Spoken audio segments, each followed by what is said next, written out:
Hello friends, रुद्राक्ष learning videos में आपका एक बार फिर से स्वागत करता हूँ। मेरा नाम है मनीष और आज हम लोग जो स्टार्ट करेंगे वो है प्रैक्टिस ऑफ मैन्युफैक्चरिंग कंपनी। मतलब हमारी नॉन ट्रेडिंग कंपनी जिसको हम सर्विस ऑर्गेनाइजेशन के नाम से जानते हैं, उसकी प्रैक्टिस शीट हमारी कंप्लीट हो चुकी है। ट्रेडिंग कंपनी जिसमें हमने मटेरियल सेल परचेज किया है विदाउट जीएसटी, वो भी हमारा कंप्लीट हो गया है। थर्ड नंबर में मैंने एक practice of GST trading company ली थी, जिसकी चार शीटें थी, वो भी एक बेसिक कंसेप्ट के पे डिपेंड थी, तो वो भी कंप्लीट हो चुकी है। फोर्थ नंबर पे हम लोग स्टार्ट कर रहे हैं प्रैक्टिस ऑफ मैन्युफैक्चरिंग कंपनी। मतलब एक मैन्युफैक्चरिंग कंपनी किस तरह से अपना काम करती है। तो आज उसी मैन्युफैक्चरिंग कंपनी का समरी और बेसिक कंसेप्ट में एक बार केवल आज वाले जो वीडियो है वो थ्योरेटिकल डिपेंड है कि हम लोग समझ लें कि आखिर मैन्युफैक्चरिंग कंपनी होती क्या है, कैसे काम करती है। तो वही चीज़ है। तो आगे बढ़ने से पहले एक बार कहना चाहूँगा, अगर आप लोगों ने यूट्यूब के इस चैनल को सब्सक्राइब नहीं किया है तो आप सब्सक्राइब कर लीजिए। वीडियोस अच्छे लगे तो लाइक शेयर जरूर कीजिएगा। कोई क्वेरी हो, कोई क्वेश्चन हो तो आप कमेंट सेक्शन में जाकर के मुझसे पूछ सकते हैं। तो चलिए हम लोग आगे की तरफ बढ़ते हैं और देखते हैं एक बार मैन्युफैक्चरिंग कंपनी होती क्या है। तो मैन्युफैक्चरिंग कंपनी से पहले हम लोग समझते हैं एक बार मैन्युफैक्चरर क्या होता है। तो मैन्युफैक्चरर एक पर्सन होता है जो कि एक्चुअली मैन्युफैक्चरिंग करता है किसी ना किसी प्रोडक्ट का, जो भी एक्साइजेबल गुड्स होगा। मतलब वो मटेरियल सेलेबल होगा, कुछ नया बनेगा, चाहे और वो एक्चुअली लिया जाएगा, मतलब उसका एग्जिस्टेंस एक्चुअली होगा और आइडेंटिफाई होगा। मतलब आइडेंटिफाई हम कर सकते हैं कि ये वाला प्रोडक्ट है। इन शॉर्ट मैं आपको समझाता हूँ। कोई ना कोई रॉ मटेरियल लिया जाएगा, उसके बाद उसको WIP मतलब वर्क इन प्रोग्रेस में जाएगा, उसके बाद वो फिनिश गुड्स में आएगा, या और भी कोई प्रोसेस के थ्रू वो गुजर सकता है। तो ये सब जो काम होते हैं वो एक मैन्युफैक्चरिंग कंपनी ही करती है।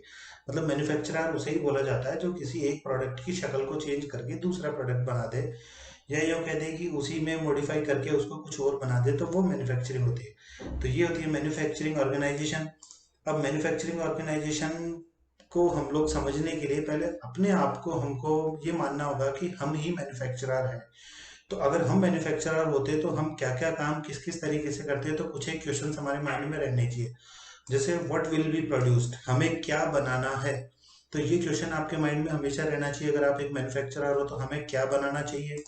दूसरा है हाउ टू प्रोड्यूस, कि जो बनाना है आखिर वो बनाए कैसे, कैसे बनाना है हमें। फॉर होम टू प्रोड्यूस, किसके लिए बनाए, कि आखिर इन सबको लेगा कौन। What will be the order volume, कि अगर हमने बना दिया तो लगभग कितनी क्वांटिटी का ऑर्डर हमारे पास आ सकता है, क्योंकि एक मैन्युफैक्चरर को स्टॉक काफी सारा रखना होता है ऑल ओवर मार्केट को देखते हुए। इसलिए कि वॉल्यूम क्या रहेगा, ऐसा भी नहीं हो कि हम लोग बना दें ऐसा आइटम की जो बिके ही ना, या ऐसा भी नहीं हो कि हम ऐसा आइटम बना दें कि जो हमसे ही ना बने। मतलब डिमांड ज़्यादा हो और सप्लाई हम कम कर पाए। तो आप लोग इकोनॉमिक्स में भी पढ़े होंगे डिमांड और सप्लाई वाला। तो सेम चीज़ यहाँ पर मैन्युफैक्चरिंग कंपनी में चलती है। What will the time required by the production, production में कितना टाइम लगेगा। Team from receive for order to production, और टीम के द्वारा ऑर्डर लेने से लेकर प्रोडक्शन में कितना टाइम लगेगा। Considering the resources which are available, तो इन सब के लिए क्या रिसोर्स अवेलेबल है हमारे पास कि हम क्या क्या कर सकते हैं। तो ऐसे कुछ क्वेश्चन है जो आपके माइंड में रहने चाहिए। What will be the required of life cycle as agreed upon by the customer, customer से क्या हमने साइकिल पर साइन किया है, किस साइकिल में काम होगा। मतलब कस्टमर के पास मटेरियल जाएगा, कितने टाइम बाद में रिपीट ऑर्डर आएगा। It means the use of product, मतलब प्रोडक्ट का यूज क्या है, कैसे यूज है, तो वो हमको देखना होगा। And the manufacturer, it means who produce actually goods, actually में जो गुड्स बना रहा है वो कौन है, क्या है। मतलब हम लोग क्या तो बना रहे हैं और कस्टमर के पास जाएगा तो उसका क्या साइकिलिंग होगा, कब रिपीट ऑर्डर आएगा। तो डिमांड और कंजप्शन को देखते हुए हम लोग मार्केट की रिव्यू करेंगे इसमें। तो ये कुछ एक क्वेश्चन है जो एक मैन्युफैक्चरर के माइंड में रहने चाहिए। अब जब आफ्टर फाइंडिंग सुटेबल आंसर, जब इनके सुटेबल आंसर हमको मिल जाए उसके बाद हम लोग डिसाइड करते हैं क्या। Produce the finalised goods and stock them for sale, goods को हम माल को हम लोग बनाएंगे, स्टॉक करेंगे सेल के लिए। फिर produce the goods according to the demand, जैसी डिमांड होगी उसके अकॉर्डिंग हम लोग गुड्स बनाएंगे, या कस्टमर का ऑर्डर होगा उसके अकॉर्डिंग बनाएंगे हम लोग। कीप सब component at strategic place to assemble the final product and deliver it to customer on time. हो सकता है कि हम लोग जो प्रोडक्ट बनाने जा रहे हैं उसमें एक सब कंपोनेंट भी बन जाए। मतलब WIP के बीच में प्रोसेस, मतलब कोई चीज़ हम बनाने लगे बीच में कोई एक नया प्रोडक्ट निकल के आ गया तो उसको भी रख लें हम, और फाइनल प्रोडक्ट को भी रख लें, तो हम दो दो चीज़ भी बेच सकते हैं, कस्टमर को डिलीवर कर सकते हैं ऑन टाइम पर। तो ये सारे क्वेश्चंस, ऐसी चीज सारी चीज़ें आपको एज ए मैन्युफैक्चरर ध्यान में रखनी होगी। एलिमेंट्स ऑफ मैन्युफैक्चरिंग और ऑपरेशंस, तो मैन्युफैक्चरिंग ऑपरेशंस के एलिमेंट्स क्या होते हैं। the product to be manufactured and the raw materials or components which would be used to produce that product. एक मैन्युफैक्चर्ड कंपनी के लिए रॉ मटेरियल की कंपोनेंट्स जो कि काम में आते हैं प्रोडक्ट को बनाने के लिए, तो वो रॉ मटेरियल की हमको रिक्वायरमेंट रहेगी। हमको सिलेक्शन करना होगा वेंडर्स और सप्लायर्स का कि कौन कौन से वेंडर सप्लायर है जो हमको रॉ मटेरियल प्रोवाइड करवा सकते हैं। हमारे प्लांट की कैपेसिटी हमको चेक करनी होगी कि आखिर हम कितना माल बना सकते हैं।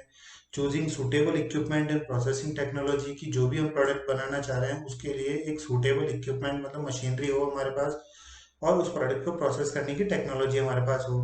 Production and inventory control system होना चाहिए कि इन्वेंट्री का कंट्रोल सिस्टम भी हमारे पास होना चाहिए कि ना तो ज़्यादा बने ना कम रहे। क्वालिटी कंट्रोल सिस्टम हर बार चेक होना चाहिए, मतलब कि जो भी प्रोडक्ट बन रहा है वो क्वालिटी वाइज बन रहा है नहीं बन रहा है। Cost and other information system, उसकी कॉस्टिंग भी हमको निकालनी आनी चाहिए, कॉस्टिंग पर भी ध्यान देना होगा क्योंकि कॉस्ट इफेक्टिव ही बनना पड़ेगा आपको। Work force man power management policy की जो हमारे पास लेबर है उसकी क्या मैनेजमेंट पॉलिसी रहेगी, ये हमको ध्यान में रख के चलना पड़ेगा। ऑर्गेनाइजेशन का स्ट्रक्चर क्या रहेगा ये ध्यान में रख के चलना पड़ेगा। तो यहाँ मैंने एक दिया है डिफरेंस बिटवीन सर्विस ट्रेडिंग और मैन्युफैक्चरिंग ऑर्गेनाइजेशन में। तो ये एक नॉर्मल चीज है कि सर्विस ऑर्गेनाइजेशन क्या होता है कि जो कस्टमर को सर्विस प्रोवाइड कराता है, ट्रेडिंग ऑर्गेनाइजेशन माल प्रोवाइड कराता है, और manufacturing organisation raw material purchase करके उसको कन्वर्ट करता है किसी फाइनल प्रोडक्ट में।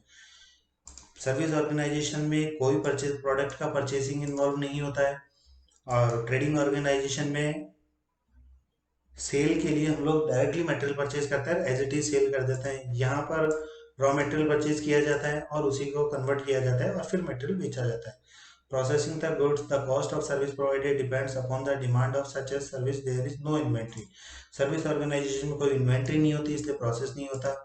यहाँ पर the cost of goods sold for trader, trader के लिए कॉस्ट ऑफ गुड्स क्या होता है, ओपनिंग ट्रेडिंग गुड्स कितना हमारे पास पड़ा है, कितना हमने खरीदा है माइनस कितना बच गया, तो ये हमारा कॉस्ट ऑफ गुड्स सोल्ड आ जाता है। यहाँ पर क्या होता है फॉर्मूला इसका, तो कॉस्ट ऑफ गुड्स सोल्ड का opening finish goods plus cost of goods manufacturer minus closing finish goods. यहाँ सारा खेल फिनिश गुड्स पर ही डिपेंड है, मतलब रॉ मटेरियल से लेकर फिनिश गुड्स तक की प्रोसेस है। अब इन्वेंट्री क्या क्या हो सकती है मैन्युफैक्चरिंग ऑर्गेनाइजेशन में, पहली तो रॉ मटेरियल की हो सकती है, सेकंड वर्क इन प्रोग्रेस की हो सकती है, और थर्ड अपने फिनिश गुड्स की हो सकती है। मिनिमम इतनी तो होती है। एक मैन्युफैक्चरिंग कंपनी का हम लोग एग्जांपल लेते हैं, जैसे साइकिल इंडस्ट्री है तो उसके लिए स्टील जो होगा वो रॉ मटेरियल होगा, बार्स हैंडल्स पैडल ये सब उसके WIP मतलब वर्क इन प्रोग्रेस के प्रोडक्ट होंगे, और फाइनल प्रोडक्ट उसका साइकिल रहेगा। एक प्लास्टिक इंडस्ट्री के लिए प्लास्टिक के जो ग्रेन्यूल्स होते हैं दाने होते हैं वो उसका रॉ मटेरियल होगा। बॉटल्स विदाउट कैप, बिना कैप की बॉटल्स हो गई कैप्सूलोन की, प्लास्टिक कवर हो गई, ये सब हमारा WIP हो चुका, और प्लास्टिक की बॉटल्स और प्लास्टिक के बैग हमारा फाइनल प्रोडक्ट हो चुका। कोई टायर कंपनी है तो जब वो रबर लेके आएगा तो रबर उसके लिए रॉ मटेरियल है। टायर विदाउट ट्रेड पैटर्न, बिना ट्रेड पैटर्न का जो टायर है वो उसका WIP हो चुका, और कंप्लीट टायर उसका फाइनल प्रोडक्ट हो चुका। अब प्रोसेसिंग कैसे होती है, सबसे पहले असेंबलिंग की जाती है, उसके बाद उसको प्रोसेस किया जाता है, जॉब वर्क पे दिया जाता है, फाइनल प्रोडक्ट तैयार हो जाता है। स्टेज क्या क्या होती है कि हमने रॉ मटेरियल परचेज किया, लेबर को हायर किया, वर्क इन प्रोग्रेस में हमने आइटम को चला दिया, उस पर जो एक्सपेंसेस आए वो एक्सपेंसेस हमने कर दिए जो कि डायरेक्ट एक्सपेंस होते हैं, ओवरहेड एक्सपेंसेस, और हमारा फिनिश गुड्स तैयार रहेगा। Types of purchase in manufacturing organisation, manufacturing organisation में परचेज किस किस तरह की हो सकती है। सबसे पहले हम परचेज ऑर्डर देंगे, उसके बाद एक परचेज अकाउंट भी होगा, परचेज रिटर्न भी हो सकता है, तो रिजेक्शन भी हो सकता है। तो ये सारे काम हो सकते हैं। टाइप्स ऑफ सेल, सेम वही उसका परचेज का अपोजिट है, सेल्स ऑर्डर है, सेल्स अकाउंट है, रिजेक्शन है, वेस्ट है, स्क्रैप है, स्पॉलाइज है, और डिफेक्टिव है, मतलब कुछ भी हम बेच सकते हैं जो जो हमारे पास प्रोडक्ट होगा। तो अब जो हम जिस इंडस्ट्री की बात करने जा रहे हैं वो एक ऑयल इंडस्ट्री है, जिसके अंदर अब हम लोग इसको एग्जांपल से समझते हैं कि हम जो करने जा रहे हैं वो क्या चीज़ है। मतलब हमने सोया सीड लिया, सोयाबीन के बीज लिए, और उससे हम लोग तेल निकालने जा रहे हैं। तो क्या करेंगे हम लोग, हमारा रॉ मटेरियल क्या हुआ, सोया सीड। अब सोया सीड को जैसे ही हमने आगे प्रोसेस किया तो हमारे पास 3 प्रोडक्ट निकल के आए। पहला क्रूड ऑयल निकल के आया, कच्चा तेल निकल के आया, दूसरा DOC निकल के आया जो कि गाय के खाने का चारा होता है, तीसरा वेस्टेज निकल के आया। तो हमने क्या किया, DOC और वेस्टेज को साइड में रख दिया बेचने के लिए, क्रूड ऑयल को फिर से आगे प्रोसेस किया, तो हमारे लिए लूज ऑयल मतलब खुला तेल फाइनल लेकिन वो निकल के आया, और उसी में से सोप स्टॉक भी निकला, जो पानी का साबुन का जो पानी होता है वो हमारे लिए निकल के आया। तो अब हमारे लिए WIP ये भी हो चुका, मतलब DOC भी WIP है, वेस्टेज भी WIP है, और सोप स्टॉक भी WIP है। तीनों प्रोडक्ट हम अलग से बेच देंगे। इसके बाद लूज ऑयल को फिर से प्रोसेस किया, 15 लीटर के बैरल में पैक किया, 5 लीटर के बैरल में पैक किया और 1 लीटर के बैरल में पैक किया। ये हमारा फिनिश गुड्स हो चुका। तो ये था मैन्युफैक्चरिंग कंपनी का एक मैंने एग्जांपल लिया है, थोड़ा सा बेसिक कंसेप्ट हमने समझा है कि एक्चुअली मैन्युफैक्चरिंग कंपनी होती क्या है। अब एक बार थोड़ा सा इसको हम लोग एक पीपीटी पे चलते हैं, तो पीपीटी पे चल के मैं आपको समझाता हूँ कि ऑर्डर वगैरह कैसे लिए जाते हैं। तो बेसिक कंसेप्ट आपके क्लियर हो गया होगा। ये शीट का मैं डिस्क्रिप्शन में शीट का मैं लिंक दे रहा हूँ, तो आप लोग वहाँ से शीट को डाउनलोड कर सकते हैं। तो चलिए अब आगे की तरफ बढ़ते हैं हम लोग, और यहाँ पर हम लोग समझते हैं कि ये क्या चीज़ है। मतलब अब कोई भी अगर कंपनी मैन्युफैक्चरिंग कंपनी है तो वो क्या क्या काम करती है। मतलब सबसे पहले एक मैन्युफैक्चरिंग कंपनी को परचेज ऑर्डर रिलीज करना होगा सामने वाली पार्टी के लिए। एक बार एग्जांपल के लिए मान लेते हैं कि परचेज ऑर्डर मतलब माल खरीदने वाला मैं और माल बेचने वाले आप। अगर मैं आपसे माल खरीद रहा हूं तो मुझे एक परचेज ऑर्डर रिलीज करना होगा, और वही परचेज ऑर्डर का मैं एक नंबर दूंगा जिसका नंबर होगा PO001। ये एक एग्जाम्पल मैंने पकड़ा है। चूंकि मैं फर्स्ट टाइम ऑर्डर दे रहा हूं तो मेरे लिए कोई अगेंस्ट रेफरेंस नहीं है, मतलब किसी के भी अगेंस्ट में मैं ऑर्डर नहीं दे रहा। मेरा फर्स्ट ऑर्डर है जो कि आपके पास जा चुका है। जैसे ही मैं ये ऑर्डर बनाऊंगा इंस्टेंट आपके पास वो ऑर्डर आएगा, और आप उसका क्या बना देंगे, सेल्स ऑर्डर। और सेल्स ऑर्डर का एक नया नंबर देंगे जिसका नंबर होगा SO001। ये जो मैंने PO लिखा है ये इसी का शॉर्ट फॉर्म है। परचेज ऑर्डर का PO लिखा है, सेल्स ऑर्डर का SO लिखा है। तो सामने वाला मतलब आपने एक SO001 के नाम से बनाया, सेम वही फर्स्ट टाइम आपके पास ऑर्डर आया है तो आप भी क्या करेंगे, इसका अगेंस्ट रेफरेंस नहीं रखेंगे। अब आपने क्या किया, इस मटेरियल को तैयार किया, डिलीवरी नोट बनाया एक, मतलब मटेरियल का डिलीवरी नोट बना चुके हैं आप। डिलीवरी नोट बनाने के बाद आपने मटेरियल को डिलीवर कर दिया। अब डिलीवर करने के लिए भी आपको कोई ना कोई नंबर की जरूरत पड़ेगी, तो आपने उसका नंबर दिया DN001। लेकिन जो मटेरियल डिलीवर किया है वो डिलीवर कौन सा वाला किया है, ये वाला, मतलब SO001। तो आपने अगेंस्ट में किसको ले लिया, SO00, मतलब आपका जो सेल्स ऑर्डर था उसी को अगेंस्ट में ले लिया। अब जैसे ही आपने मटेरियल डिलीवर किया मुझे, तो मुझे ये मटेरियल रिसीव्ड हो गया। तो मैं आपने जैसे ही मुझे मटेरियल दिया मेरे पास रिसीव हो गया, तो मैंने इसका क्या बनाया, रिसीप्ट नोट। मतलब मैं परचेज करने वाली पार्टी हूँ तो मैंने इसका रिसीप्ट नोट बनाया। अब मटेरियल कौन सा रिसीव हुआ उसका मैंने एक नंबर दिया RN001, और मुझे कौन सा मटेरियल रिसीव हुआ जो कि मैंने ऑर्डर दिया था, मतलब अगेंस्ट रेफरेंस में PO001, परचेज ऑर्डर 001 वाला। उसके बाद मैंने देखा कि कुछ मटेरियल, जो आपने मटेरियल मुझे भेजा मैंने जो रिसीव किया उसमें से कुछ मटेरियल खराब निकल गया। तो उस खराब मटेरियल को मैंने आपको वापस से दे दिया। तो वापस से दे दिया तो मुझे भी एक पेपर फॉर्मेलिटीज के लिए मुझे रिजेक्शन आउट बनाना होगा कि जो भी रिजेक्ट हुआ उसको मैं आउट कर दूं। तो रिजेक्शन आउट करूंगा तो मैं भी उसका एक नया नंबर दूंगा, तो मैंने इसका नया नंबर दिया RO001। अगेंस्ट में कौन सा, अब आप खुद समझिए कि माल रिजेक्ट कौन सा हुआ है, जो कि मैंने ऑर्डर दिया था वो या जो मुझे मिला वो। एक्चुअल में दोनों चीज सेम ही है। लेकिन आपको मैं थोड़ा सा कंसेप्ट समझाता हूँ कि अगर सपोज मैंने 100 का ऑर्डर दिया और आपने मुझे डिलीवर सिर्फ 50 ही किए, तो ये जो रिजेक्ट हुआ वो 100 में से हुआ या 50 में से, 50 में से। तो अगेंस्ट रेफरेंस में हमने क्या लिया, RN001 में, तो इससे जस्ट पहले वाला RN001 में हमने अगेंस्ट में ले लिया। अब जैसे ही मैंने इसको रिजेक्ट आउट किया तो आपके पास ये मटेरियल मिल गया। तो आपने क्या किया, उसका रिजेक्शन इन में एंटर कर लिया कि हाँ साहब हमारे पास वो मटेरियल आ चुका है, हमने रिजेक्ट कर लिया। आपने रिजेक्ट किया, हमने रिजेक्टेड को इन कर लिया।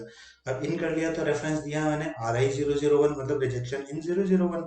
अगेंस्ट में कौन सा, अगर यहाँ RN ले लें तो यहाँ भी DN लेंगे कि जो आपने डिलीवर किया था वही रिजेक्ट होकर आया है। अब जब इतना काम हो चुका, मैंने ऑर्डर दिया, मैंने ऑर्डर दिया, आपने ऑर्डर लिया, आपने माल भेजा, मैंने माल रिसीव किया। खराब माल मैंने आपकी तरफ भेज दिया तो खराब माल आपने रिसीव किया। अब तो सारे संकट खत्म। तो अब आपने क्या बना दिया, लास्ट फाइनल सेल बिल। जैसे ही सेल बिल बनाया तो सेल बिल का एक नया नंबर दिया आपने SB001, और अगेंस्ट में कौन सा बोला, जो कि डिलीवर हुआ था DN001। अब ये मत ले लेना RI01 की जो रिजेक्ट हुआ वही सेल हुआ, नहीं, जो डिलीवर हुआ वो सेल हुआ। यहाँ पर इम्पैक्ट ऑटोमेटिक आएगा। जैसे 100 पीस का ऑर्डर दिया, 50 आपने डिलीवर किए, 5 खराब हो गए, तो 45 का बिल ऑटोमेटिक बनेगा। ऑटोमेटिक बनेगा, ऑटोमेटिक वर्ड को ध्यान रखना, अपने आप 45 आना चाहिए। अगर अपने आप 45 नहीं आ रहा है तो इसका मतलब पीछे आपने कहीं ना कहीं गलती करी है। जब आपने सेल बिल बनाया तो इधर साइमल्टेनियसली मैंने परचेज बिल बना दिया, मतलब सारे काम हमारे कंप्लीट हो चुके। सारे काम हमारे कंप्लीट हो चुके हैं। तो चलिए अब एक बार थोड़ा सा देख लेते हैं कहाँ कहाँ अकाउंटिंग इम्पैक्ट आएगा, कहाँ कहाँ इन्वेंट्री इम्पैक्ट आएगा। जैसे ही मैं ऑर्डर दूंगा तो मेरे ऑर्डर देते ही ना तो मेरा अकाउंटिंग पे कोई फर्क पड़ेगा ना मेरा इन्वेंट्री पे फर्क पड़ेगा, क्योंकि ना आप मेरे में पैसे मांगने लगे और ना अभी तक मेरे पास मटेरियल आया। सेम ऐसे ही सेल्स ऑर्डर है। आज सेल्स ऑर्डर में भी यही होगा कि ना आपने अभी तक माल भेजा है और ना अभी तक आपका कोई अकाउंट्स में आप पैसे मांगने लगे मुझ में, तो यहाँ पर भी अकाउंटिंग इम्पैक्ट यहाँ पर भी जीरो, और इन्वेंट्री इम्पैक्ट यहाँ पर भी जीरो। तो दोनों जगह पर अकाउंटिंग इन्वेंट्री जीरो जो, जैसे ही आपने मटेरियल डिलीवर किया, अब डिलीवर तो कर दिया बट बिल नहीं बना, तो मतलब अकाउंटिंग इम्पैक्ट जीरो रहा बट इन्वेंट्री इम्पैक्ट आ चुका, मतलब माल आपके स्टॉक से कम हो चुका। सेम चीज यहाँ होगी कि मेरे पास मटेरियल आ गया लेकिन आप पैसे नहीं मांगने लगे क्योंकि अभी क्लियरफाई नहीं है कि कितना रिजेक्ट होगा, कितने का परचेज बिल बनेगा। फिर आते हैं हम लोग 5 नंबर पे रिजेक्शन आउट पे। तो रिजेक्शन आउट जैसे ही हुआ तो यहाँ भी क्या होगा, अकाउंटिंग इम्पैक्ट जीरो रहेगा लेकिन इन्वेंट्री इम्पैक्ट रहेगा। Accounting impact zero but inventory impact रहेगा। रिजेक्शन इनमें भी यही होगा कि अकाउंटिंग इम्पैक्ट जीरो रहेगा लेकिन इन्वेंट्री इम्पैक्ट जीरो रहेगा, इन्वेंट्री इम्पैक्ट रहेगा। सेल्स बिल जैसे ही बन जाएगा तो अब हमारा अकाउंटिंग इम्पैक्ट भी आ चुका है और इन्वेंट्री इम्पैक्ट भी आ चुका है, मतलब आप मेरे में पैसे मांगने भी लग गए, आपका स्टॉक भी कम हो गया। सेम चीज यहाँ पर है, मुझे आपको पैसा देना भी है और मेरे स्टॉक में इन भी हो चुका। तो ये थी हमारे मैन्युफैक्चरिंग के ऑर्डर प्रोसेस। तो अगर ये ऑर्डर प्रोसेस आपकी समझ में आ गई तो आगे की 6 शीट आपको बहुत इजीली समझ में आ जाएगी, क्योंकि इन्हीं सब खेल पर चलता है कि अगर ये नाटकबाजी मैंने करी है, मतलब अगर मैंने आपको परचेज ऑर्डर दिया है तो सामने वाली पार्टी को सेल्स ऑर्डर बनाना पड़ेगा। सामने वाले ने अगर डिलीवरी नोट बनाया है तो मुझे रिसिप्ट नोट बनाना पड़ेगा। मैंने अगर रिजेक्शन आउट बनाया तो आपको रिजेक्शन इन भी करना पड़ेगा। आपने सेल बिल बनाया तो मुझे परचेज बिल बनाना भी पड़ेगा। अब जरूरी नहीं है कि आपको चारों प्रोसेस से निकलना पड़े। मान लीजिए परचेज ऑर्डर दिया, सेल्स ऑर्डर दिया, मटेरियल आपने डिलीवर किया, मैंने रिसीव किया, कुछ भी रिजेक्ट नहीं हुआ, तो हम डायरेक्टली इस वाले स्टेज पे आ जाएंगे, लास्ट वाले में। मतलब जो स्टेज बीच में अगर लैप्स होती है, हटती है किसी भी रीजन से, तो आप चाहें तो उसको हटा सकते हैं। ऐसा कुछ नहीं है कि आपको चारों ओर करनी पड़ेगी, रिजेक्ट निकालना ही पड़ेगा। नहीं निकला तो नहीं निकला। तो ये था हमारा बेसिक कंसेप्ट जिसमें हम लोगों ने मैन्युफैक्चरिंग का देखा कि कैसे मैन्युफैक्चरिंग कंपनी अपना काम करती है, कैसे उसकी ऑर्डर प्रोसेसिंग होती है। तो मिलेंगे नेक्स्ट वाले वीडियो में जिसमें हम लोग प्रैक्टिकल असाइनमेंट पर काम करेंगे। Thank you so much. Thanks for watching.